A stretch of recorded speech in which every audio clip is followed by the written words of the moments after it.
Hello friends, CSC exam India पर आपका स्वागत है। दोस्तों, वन दरोगा मेंस एग्जाम की डेट आ चुकी है। 30 अप्रैल को आपका एग्जाम होने वाला है। अब आपके पास तैयारी के लिए 1 महीने का समय बचा है। दोस्तों, इस वीडियो में हम बात करेंगे 1 महीने में आप कौन से टॉपिक पढ़ें, क्या चीजें पढ़ें जिससे आप आसानी से इस एग्जाम में 90 प्लस स्कोर कर सकें। तो दोस्तों, वीडियो पूरा जरूर देखिएगा। चलिए शुरू करते हैं। देखिए, आपके एग्जाम के लिए टोटल 26 चैप्टर्स यहाँ पर दिए गए हैं सिलेबस में। अब यहाँ पर क्वेश्चन की बात की जाए तो 100 क्वेश्चन आएंगे। इस हिसाब से आपका प्रत्येक चैप्टर से जो एवरेज क्वेश्चन बनना है वो 3 से 4 क्वेश्चन बनना है। किसी से ज्यादा भी आ सकते हैं, 5 भी आ सकता है, किसी से कम आ सकता है, 2 क्वेश्चन भी आ सकते हैं। तो ये आपके चैप्टर के ऊपर निर्भर है कि वो कितना टॉपिक लिए हुए है। अब दोस्तों, यहाँ पर हमने एक तरफ टॉपिक ले रखा है जो इजी चैप्टर्स हैं और दूसरी तरफ हार्ड चैप्टर के टॉपिक दे रखे हैं। ये टॉपिक आपको यहाँ पर हर हाल में कंप्लीट करने होंगे, तभी आप यहाँ पर 90 प्लस स्कोर कर सकेंगे। अब दोस्तों, बात करें आपके एग्जाम में 100 क्वेश्चन आने वाले हैं, तो इसमें सभी क्वेश्चन हार्ड नहीं होंगे, कुछ क्वेश्चन इसमें इजी भी होंगे। तो अभी तक जिन लोगों की एवरेज भी तैयारी हुई है या जिनकी मिनिमम भी तैयारी है, वो लोग सभी चैप्टर पर रखे होंगे। तो यहाँ पे सरल क्वेश्चन लगभग 40 क्वेश्चन आप यहाँ से आसानी से कर लेंगे और ये सभी लोग कर लेंगे 40 क्वेश्चन। इन 40 क्वेश्चन में आपका कंपटीशन नहीं होने वाला है, क्योंकि ये इजी लेवल के क्वेश्चन है। 40 हर कोई कर लेगा 100 में से। मेन कंपटीशन जो बचे हुए 60 क्वेश्चन आपके आने वाले हैं, वो आपका यहाँ पर कंपटीशन यही देखा जाएगा कि इन्हीं क्वेश्चन में जितना ज्यादा जिसका सही होगा वही यहाँ पर मेरिट में उन्हीं का नाम आएगा। अब दोस्तों, यहाँ पर हमने टॉपिक दे रखा है। जिस चैप्टर से जो जो टॉपिक है वो आपने यहाँ पर तैयार कर रखा है, तो अच्छी बात है, आप अच्छा स्कोर करेंगे। यदि जिन लोगों का नहीं यहाँ पर ये टॉपिक कंप्लीट है तो वो लोग कंप्लीट कर लें।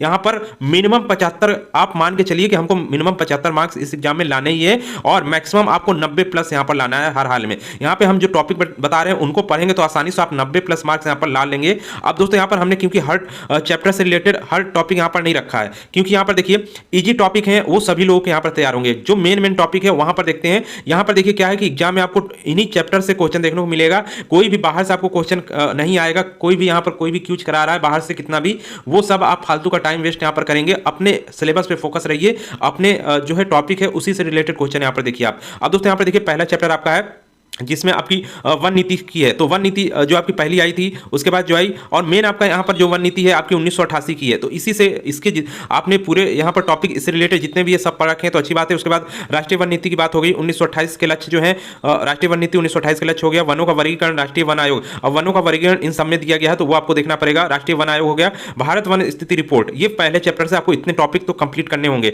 यदि अच्छा स्कोर करना चाहते हैं। इसके अलावा दूसरा टॉपिक है, ये सब इजी टॉपिक हम जो इस साइड आपके लिखे हुए हैं वो इजी टॉपिक है और जो साइड है वो हार्ड टॉपिक है। आप देख लीजिए, आपको यहाँ पर जो इजी टॉपिक लग रहा है वो आप आसानी से, क्योंकि 30 दिन है, एक दिन में आप 2 टॉपिक भी पढ़ते हैं तब भी आप आसानी से समाप्त कर लेंगे। बाकी नीचे हमने और स्ट्रेटजी बता रखी है आपको यहाँ पर तैयार करने की। तो यहाँ पर देखिए पहला चैप्टर हो गया। दूसरे चैप्टर में आप देखिए प्रथम, यहाँ पर प्रथम हो गया, दूसरी होगी, तीसरी हो गई। ये आपकी राष्ट्रीय वन्यजीव कार्य योजना यहाँ पर आपको पढ़ना है और मुख्य फोकस आपको लास्ट वाले पर रखना है। तृतीय जो आपकी कार्य योजना थी उसके प्रमुख घटक देखने हैं, 5 घटक हैं, उनको आप जरूर देख लीजिएगा। इसके अलावा राष्ट्रीय उद्यान पश्चिम बिहार में जितने भी राज्य में आपके टोटल राष्ट्रीय उद्यान है उनको देखना है, पश्चिम बिहार उनको देखना है। उसके अलावा उत्तर प्रदेश में जितने राष्ट्रीय उद्यान है पश्चिम बिहार है उनको देखना है। अब इसके बाद नेक्स्ट चैप्टर आपका आता है 4 नंबर, आरक्षित वन और संरक्षित वन। सिंपल चैप्टर है, आसानी से तैयार कर लेंगे। वनों के प्रकार, आरक्षित वन, संरक्षित वन और वन संबंधी संवैधानिक जो प्रावधान है, यानी कि जो इंडियन कॉन्स्टिट्यूशन में जो अनुच्छेद वगैरह है वो आपको यहाँ पर देखना पड़ेगा। इसके अलावा जो 5वां चैप्टर है पारिस्थितिकी संवेदनशील क्षेत्र, जिसको यहाँ पर इको सेंसिटिव जोन भी बोला जाता है। तो यहाँ पर देखिए ESZ यानी ये होता क्या है, पर्यावरण एवं पारिस्थितिकी तंत्र, इसके बारे में पूरा आपको इससे टॉपिक जितने भी रिलेटेड हो सब पढ़ना पड़ेगा।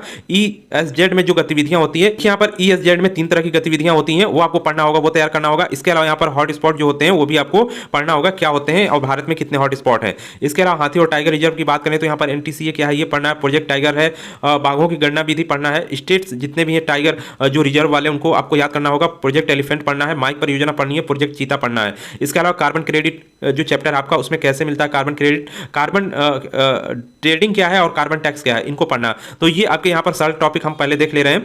इसके बाद हार्ड टॉपिक देखेंगे। उसके बाद आपका 12वां नंबर आता है वनीकरण और कृषि वानिकी। तो वनीकरण क्या है, वनोन्मूलन कैंपा अधिनियम यहाँ पे देखिए 2016, कृषि वानिकी प्रणाली, राष्ट्रीय कृषि वानिकी नीति 2014, सामाजिक वानिकी और नाम से यहाँ पर ये आपका NMSA है, उसको आपको यहाँ पर पढ़ना पड़ेगा। 13वां है टॉपिक आपका, 13वां चैप्टर है आपका वन बंदोबस्त, वन बंदोबस्त अधिकारी जो होता है उसके बारे में पढ़ना है। वन अधिनियम है, उसकी धाराएं यहाँ पर जरूर देखनी है आपको वन बंदोबस्त के संबंध में। इसके अलावा उत्तर प्रदेश में वन बंदोबस्त, ये चीज़ आपको यहाँ पर देखनी है। 14 नंबर टॉपिक आपका वन भूमि का राजस्व अभिलेखों में नामांतरण है। तो नामांतरण क्या होता है, म्यूटेशन जिसको कहा जाता है। और यहाँ पर देखिए वन पर्यावरण एवं जलवायु परिवर्तन मंत्रालय के जो यहाँ पर चीज़ें हैं उनको देखना पड़ेगा।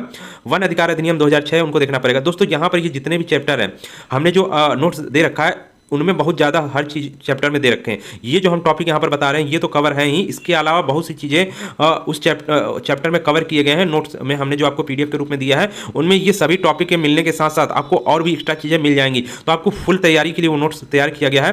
दोस्तों जो लोग नोट्स लेना चाहते हैं उसकी जानकारी हम अभी आपको यहाँ पर दे देते हैं। यहाँ पर देखिए कोर्स की डिटेल देख लेते हैं। तो यहाँ पर देखिए पूरा सिलेबस आपका कंप्लीट कराया जा चुका है यहाँ पर, और ये 2023 के लेटेस्ट डाटा यानी जो भी अपडेट यहाँ पर दिया गया है लेटेस्ट डाटा के आधार पर दिया गया है। टोटल 26 चैप्टर के वीडियो क्लासेस हैं इसमें। इसके अलावा 26 जितने भी यानी टोटल आपके चैप्टर है उसके कंप्यूटराइज PDF नोट्स हैं, करंट अफेयर्स के भी नोट्स हैं। इसके अलावा 26 चैप्टर के आपका टेस्ट सीरीज यहाँ पर चलाया जा रहा है, जो कि प्रत्येक क्वेश्चन से लगभग 50 क्वेश्चन हैं, और ये 50 क्वेश्चन बहुत ही बेहतरीन क्वालिटी के हैं। इसका सैंपल आप देख सकते हैं, व्हाट्सएप करके आप सैंपल मंगा सकते हैं। और 10 फुल टेस्ट भी कराया जाएगा यानी 100 क्वेश्चन का। इसमें आपको टोटल 10 सेट कराए जाएंगे। तो ये यहाँ पर पूरा कोर्स। अब कोर्स में क्या है देखिए, अलग अलग यहाँ पर कोर्स है। जैसे आपको वीडियो क्लासेस के साथ पूरा कोर्स लेना है PDF नोट्स और टेस्ट सीरीज का, तो 299 का है। नेक्स्ट यहाँ पर यदि आप पेड कोर्स 199 का लेना चाहते हैं तो इसमें आपको केवल PDF नोट्स मिलेगा और टेस्ट मिलेगा। यानी नोट्स और टेस्ट के लिए आपको ये कोर्स आप परचेज कर सकते हैं, और केवल आपको टेस्ट देना है जिसमें आपको 26 चैप्टर का टेस्ट मिलेगा और साथ ही 10 फुल टेस्ट मिलेगा। तो आप 99 का पेमेंट कर सकते हैं। पेमेंट आपको देखिए 9807342092 पर करना है, और इसी पर आपको स्क्रीनशॉट भेजना है। कोई भी जानकारी के लिए आप इस पर व्हाट्सएप भी कर सकते हैं। कोर्स से रिलेटेड इंक्वायरी आपको करनी है तो भी आप इस नंबर पर व्हाट्सएप करके पूछ सकते हैं। दोस्तों ये पूरी कोर्स की डिटेल थी। अब दोस्तों बात करते हैं जो चैप्टर्स में हम टॉपिक देख रहे थे। तो यहाँ पर देखिए उसमें आपका देखिए वन आपदाओं की चुनौतियां और रोकथाम, आपदा का प्रकार, वन आपदा, आपदा कारक, वन अग्नि जो होती है, मरुस्थलीकरण जो होता है, IWMP, इन सब के बारे में आपको यहाँ पर पढ़ना पड़ेगा। वन उपज की बात करें तो इसमें आपको काष्ठीय वन उत्पाद, गैर काष्ठीय वन उत्पाद, इन सबको पूरा पढ़ना पड़ेगा। आदिवासियों के लिए वन अधिकार अधिनियम 2006 इनको पढ़ना पड़ेगा। 17 नंबर चैप्टर जो आपका है वन प्रमाणन का है। वन प्रमाणन कैसे कार्य करता है, FSC क्या होती है, PEFC क्या होती है, इन सब के बारे में पढ़ना पड़ेगा। तो ये मुख्य टॉपिक आपके हैं। ये सब तैयार तो आपको हर हाल में करना है यदि आप 90+ स्कोर करना चाहते हैं। इन टॉपिक को आपने छोड़ा तो आपके यहाँ पर स्कोर कम हो जाएंगे। इसको तो तैयार करना होगा, क्योंकि यहाँ से जो क्वेश्चन आएंगे वहाँ अच्छे लेवल के क्वेश्चन आपको देखने को मिलेंगे। और यदि आपका ये सब टॉपिक अच्छे से कंप्लीट है तो यह आप क्वेश्चन को सही से अटेम्प्ट कर पाएंगे। नेक्स्ट यहाँ पर आपका टॉपिक है, ये सब हम सिंपल की बात कर रहे हैं अभी टॉपिक। इसके बाद हम हार्ड लेवल वाले जो चैप्टर है उनमें टॉपिक जो है उनकी बात करेंगे। 18 नंबर चैप्टर है मानव वन्यजीव संघर्ष, मानव वन्यजीव संघर्ष रोकने के उपाय। यहाँ पर आपकी रिपोर्ट आई थी future for all report 2021। One धरोहर के कर्तव्य एवं अधिकार 19 नंबर चैप्टर है। वन धरोहर की आधिकारिक शक्तियाँ, ये सब अनुच्छेद नहीं, इसमें आपकी धाराएं जो दी गई हैं वन अधिनियम की वो आपको यहाँ पर देखनी पड़ेगी। नेक्स्ट यहाँ पर देखिए वृक्षारोपण कार्य योजना 20 नंबर चैप्टर है। वृक्षारोपण के प्रकार, वृक्षारोपण कार्यक्रम, उत्तर प्रदेश वृक्षारोपण महाकुंभ अभियान जो आया अभी चलाया गया था उसके बारे में पढ़ना पड़ेगा। 21 नंबर चैप्टर है वन पर्यावरण और उसके लाभ, भारत की जलवायु प्रदेश। ये सभी नोट्स में विस्तृत रूप में है। एक चैप्टर काफ़ी यहाँ पर 20 से 25 पेजों में कवर किया गया है, तो हर टॉपिक कवर किया गया है। यहाँ पर हमने उससे केवल मेन चीज़ें यहाँ पर आपको टॉपिक की दे रखी है कि ये चीज़ें तो आपको तैयार करनी ही पड़ेगी। नेक्स्ट यहाँ पर 24 नंबर चैप्टर है। इसमें भारतीय अर्थव्यवस्था में वनों का योगदान है, वनों के प्रत्यक्ष लाभ, वनों के प्रत्यक्ष लाभ, अप्रत्यक्ष और प्रत्यक्ष लाभ है।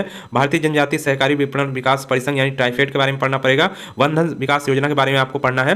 25 नंबर चैप्टर आपका वन पारिस्थितिकी संबंधित है। वन पारिस्थितिकी तंत्र क्या होता है, उत्पादक उपभोक्ता, ये सभी चीजें आपका इसमें आ जाएगा। वन पारिस्थितिकी तंत्र के प्रकार, घास के मैदान दुनिया में जितने भी हैं और भारत में जो है उनको आपको पढ़ना पड़ेगा। तो ये आपके इजी टॉपिक हो गए इजी चैप्टर से। अब दोस्तों बात करें यहाँ पर देखिए जो हार्ड चैप्टर है उनमें आपको कौन से टॉपिक कवर करना होगा। जैसे 7 नंबर आपका चैप्टर है इकोसिस्टम, इकोटोन, पर्यावरण और पारिस्थितिकी संतुलन। इसमें आपको काफ़ी चीज़ें पढ़नी पड़ेंगी क्योंकि काफ़ी बड़ा यहाँ पर आपका देखिए हार्ड नहीं है क्योंकि इसकी लेंथ ज़्यादा है चैप्टर की, इसलिए इसको हार्ड हमने श्रेणी में रख दिया है। पारिस्थितिकी तंत्र क्या होता है, पारितंत्र क्या होता है, पारितंत्र के घटक, पारितंत्र में ऊर्जा प्रवाह, खाद्य श्रृंखला, बायो मास जिसको जैवहार कहा जाता है, विभिन्न प्रकार के चक्र जो होते हैं आपके ऑक्सीजन कार्बन चक्र हो गए इनको पढ़ना पड़ेगा। फास्फोरस चक्र हो गया। इकोटोन क्या होती है, संक्रामिका उसको कहा जाता है, ये क्या होती है। कोर प्रभाव क्या होता है, पर्यावरण के टर्म्स हैं उनको पढ़ना पड़ेगा। तो ये पूरी विस्तृत रूप से आपको यहाँ पर तैयारी करनी पड़ेगी इसकी, क्योंकि पर्यावरण के भी टॉपिक इसमें इंक्लूड हैं तो उनको आपको अच्छे से पढ़ना पड़ेगा। अब ये मेन आपका चैप्टर यहाँ पर एक 8वां नंबर चैप्टर है वन संरक्षण अधिनियम, भारतीय वन अधिनियम तथा वन जीव संरक्षण अधिनियम। इस चैप्टर को यदि आप कंप्लीट करते हैं तो लगभग आपका काफी जो इधर वाले चैप्टर हैं इजी में जो आ रहे हैं वो भी इसी से जुड़े हुए हैं, तो वो भी इससे कवर हो जाएंगे। जैसे आपका वन धरोहर के कर्तव्य और अधिकार है तो वो आप जब इसको पूरा कवर कर लेंगे तो उसी में आपको वो सब चीज़ें देखने को मिल जाएंगी। इसके अलावा यहाँ पर देखिए जलवायु परिवर्तन 9 नंबर आपका चैप्टर है, जलवायु परिवर्तन, जलवायु संरक्षण और COP27 सम्मेलन। हमने जो चैप्टर में दे रखा है यानी कि जो PDF नोट्स में दे रखा है उसमें COP27 जब से शुरू हुआ, कैसे शुरू हुआ और जितने भी अब तक हो चुके हैं वो सभी डिटेल में पूरा दे रखा है। इसके अलावा यहाँ पर देखिए इसके अंतर्गत जो आप टॉपिक तैयार करेंगे जलवायु पर जो आपका प्रकार, कितने प्रकार की जलवायु होती है, परिवर्तन जो होता है जलवायु में वो पढ़ना है, मौसम का प्रकार क्या होता है ये पढ़ना, ओजोन परत संरक्षण यानी जो क्षरण हो रहा है उसका जो संरक्षण हो रहा है वो पढ़ना होगा। ग्रीन हाउस प्रभाव हो गया, ग्रीन हाउस गैसिंग हो गई, ग्लोबल वार्मिंग, कार्बन प्रच्छादन क्या होता है, COP27 सम्मेलन और UNFCCC कॉप की बैठकें, मॉन्ट्रियल प्रोटोकॉल हो गया, CITES हो गया, सतत विकास लक्ष्य SDG, ये सब तैयार आपको यहाँ पर पढ़ना पड़ेगा। इससे क्वेश्चन जरूर आपको देखने को मिलेगा, क्योंकि ये बड़े टॉपिक हैं, इनमें टॉपिक ज़्यादा है इस चैप्टर में, तो इससे क्वेश्चन भी ज़्यादा आने की संभावना है। इसके अलावा यहाँ पर देखिए मृदा और आर्द्रता संरक्षण 11 नंबर चैप्टर है। मृदा संस्तर क्या होता है, मृदा परिच्छेदिका, मृदा के प्रकार, मृदा संरक्षण की विधियां, आर्द्रता संरक्षण, आर्द्र भूमि क्या होती है, भारत में आर्द्र यानी भारत में आर्द्र भूमि जिसको रामसर स्थल भी कहा जाता है, कितनी है, कहाँ है, ये सब आपको यहाँ पर तैयार करना होगा। इसके अलावा 22 नंबर चैप्टर है वन एवं वन्य जीव संरक्षण। इन सीटू कंजर्वेशन क्या होता है, एक्स सीटू कंजर्वेशन क्या होता है। इसके अलावा संरक्षित जीवों के विविध स्थान जो होते हैं, जैसे आपका वन जीव अभ्यारण्य हो गया, राष्ट्रीय उद्यान हो गया, उपवन हो गए, और इसी तरह जितने भी आपके यहाँ पर स्थान हैं जहाँ पर वन जीव रहते हैं, वो सभी आपको चीज़ें इसके अंतर्गत पढ़ना पड़ेगा। इसके अलावा मैन एंड बायोस्फीयर प्रोग्राम जो अभी है उसको यहाँ पर पढ़ना पड़ेगा। इसके अलावा जीन पूल एवं जीन बैंक के अलावा बहुत सी चीज़ें हैं इस चैप्टर में, वो हमने पूरी यहाँ पर नहीं दे रखी है, क्योंकि मेन चीज़ आप पढ़िए जहाँ से आपके क्वेश्चन आ सकते हैं, वही चीज़ हमने यहाँ पर लिख रखी है। बाकी तैयारी तो आपको पूरी करनी पड़ेगी। यहाँ पर हमने केवल मेन टॉपिक इसलिए लिख दिया है कि आप पढ़ तो रहे हैं, लेकिन इन टॉपिक को देखिए, आपका छूट तो नहीं रहा है, क्योंकि क्वेश्चन अगर यहाँ से आता है तो फिर आपको आपने फालतू की चीज़ें जो पढ़ रखी है उसको पढ़ने का कोई फायदा नहीं। मेन टॉपिक आपको तैयार जरूर होना चाहिए। IUCN की डाटा बुक आपको जरूर यहाँ पर पढ़ना चाहिए। इसमें 3 श्रेणियाँ बांटी गई हैं, कौन कौन सी है, किसमें कौन क्या चीज़ें हैं, वो आपको पढ़ना पड़ेगा। पूरे जानवर नहीं याद करने हैं, लेकिन उन श्रेणियों को जरूर याद करना है। नेक्स्ट यहाँ पर देखिए वन संरक्षण 22 के बाद 23 नंबर आपका पूरा ये जो हार्ड लेवल में हमने रखा है इसको, वन संरक्षण के लिए सरकारी कानून व नीतियां। तो इसमें भी जितने भी ये सभी अधिनियम आपके लिखे गए हैं, ये सब आपको पढ़ना पड़ेगा।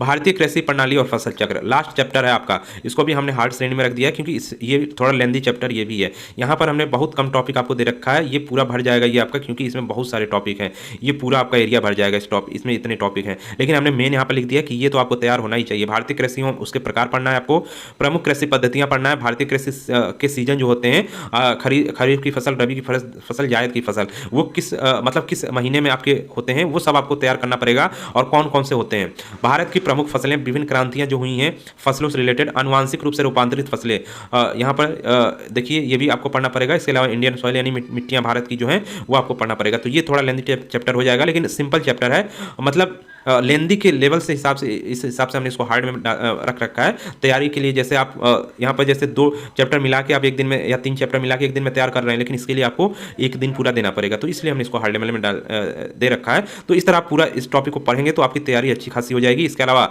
अब बचता है आपका करंट अफेयर्स। तो करंट अफेयर्स में क्या पढ़ें, लास्ट के 6 महीने के करंट अफेयर्स आप पर्यावरण से रिलेटेड और जो भी वन संरक्षण से रिलेटेड करंट हैं उन सभी को आप यहाँ पर पढ़ लीजिए। इसके अलावा यहाँ पर देखिए डेली आप 1 या 2 चैप्टर जरूर पढ़िए, ज़्यादा से ज़्यादा हो जाए तो अच्छी बात है। और डेली आप टेस्ट यहाँ पर दीजिए, आप टेस्ट आप बिल्कुल देना शुरू कर दीजिएगा। टेस्ट की तैयारी हम अपने चैनल पे भी करा रहे हैं, इसके साथ ही पेड कोर्स में टेस्ट तो चल ही रहा है, काफ़ी अच्छे लेवल से चल रहा है उसमें। इसके अलावा कोर्स से आप ज्वाइन कर सकते हैं, कोर्स की डिटेल हमने आपको बता ही दी है। बाकी अन्य कोई भी आपको क्वेश्चन हो तो आप कमेंट जरूर करिएगा। कोई भी आपको टॉपिक यदि समझ में नहीं आ रहा तो उसके लिए भी आप कमेंट कर सकते हैं। तो दोस्तों मिलते हैं नेक्स्ट वीडियो में नए अपडेट के साथ।